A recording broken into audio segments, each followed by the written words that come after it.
একটাই কথা, প্লিজ কেউ কাউকে ছেড়ে দেন না, প্লিজ কেউ কাউকে ছেড়ে দেন না। যুদ্ধের ময়দান থেকে কেউ কাউকে ছেড়ে যাব না, হয় মরণ নয় ভাষণ। এখানে সবগুলো মানুষ হাত মুষ্টি করে উঁচু করে দেখালো যে আসলে এরা কাউকে ছেড়ে যেতে চায় না। শহীদ মিনারে অনর্গল টিয়ার গ্যাসের আওয়াজ আসতেছে, গুলি হচ্ছে, সবাই দেখতেছি দৌড়ে ঢাকা মেডিকেলের ইমার্জেন্সি দিয়ে কেউ ঢুকতেছে, কেউ এদিক দিয়ে ঢুকতেছে। রুগী সেজে রিক্সা দিয়ে ইমার্জেন্সি দিয়ে কোন রকম ঢুকে এই জায়গাটাতে আসে। 250-300 মানুষ ছাত্র জনতা এখন উপস্থিত ছিল। ওই দেয়ালটাতে বৃদ্ধ মানুষ যারা আমার মা বাবার বয়সে যারা ছিল তারা ছিল। আমি এখানে দাঁড়িয়ে বক্তৃতা রাখলাম, মা বাপ ভাই বোন যারা আছেন প্লিজ কেউ কাউকে ছেড়ে যায় না, কেউ কাউকে ছেড়ে দেন না। আমাদের সাথে সবগুলো মানুষ এখানে নামলো। বৃষ্টির মতো গুলি আসতেছে।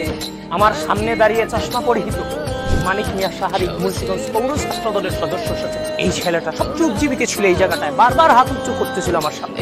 সর্বপ্রথম সেই ছেলেটা পুলিশের গুলিতে মাথায় যখন গুলি লাগে চোখের সামনে লুটিয়ে পড়ল। স্তব্ধ আমরা চারিদিক তাকাইলাম, কোথা থেকে গুলি আসে? সে মারা গেছে স্নাইপারে। ওইখানে আরো একজন মারা গেছে। আপনারা জানেন বাবা মার উদ্দেশ্যে চিঠি লিখে আসছিল, যদি আর না ফিরি কষ্ট না পেয়ে গর্বিত হই।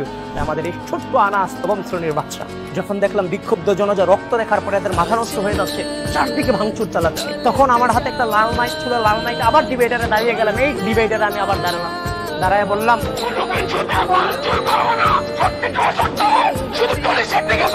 আমাদের যত শক্তি আছে শক্তিটা শুধু ক্ষয় করব পুলিশের দিকে, কোনো ভাঙচুর করে আমরা শক্তি ক্ষয় করবো না। এরপর আরো 3 জন শহীদ হয়ে গেছে। 3 জন শহীদ হয়ে গেছে। পলাশীতে যখন আসলাম, পলাশীতে এসে দেখি অনেক ছাত্র জনতা, এদের সাথে মিলিত হলাম। মিলিত হয়ে আবারও ফার্স্ট লাইনে ঢুকলাম। 2টা মিছিল নিয়ে শাহবাগের দিকে অতিক্রম করলাম। শাহবাগে গিয়ে যখন দাঁড়ালাম, সেনাবাহিনী দেখলাম যে তাদের আর কিছু করার এখানে নাই। 20 মিনিট পর আমাদের কাছে সংবাদ এসেছিল, খুনি আসিনা হেলিকপ্টার করে দেশ ছেড়ে পালিয়ে গেল। ছাত্ররা নেমেছে, তাদেরকে ধরলো। গার্ডিয়ান নেমেছে, তাদেরকেও ধমানোর চেষ্টা করলো। এরপরে কবি, সাহিত্যিক, সাংবাদিক, সাংস্কৃতিক কর্মী, রেমিটেন্স যোদ্ধা, বুদ্ধিজীবী, রিক্সা চালক, আমাদের যে রাস্তার যে পথ শিশু, মাদ্রাসার স্টুডেন্টরা, বিভিন্ন বাসায় আমি কি আশ্রয় নিয়েছি সেই গৃহিণীরা, প্রত্যেকেই গণঅভ্যুত্থানের স্টেক হোল্ডার।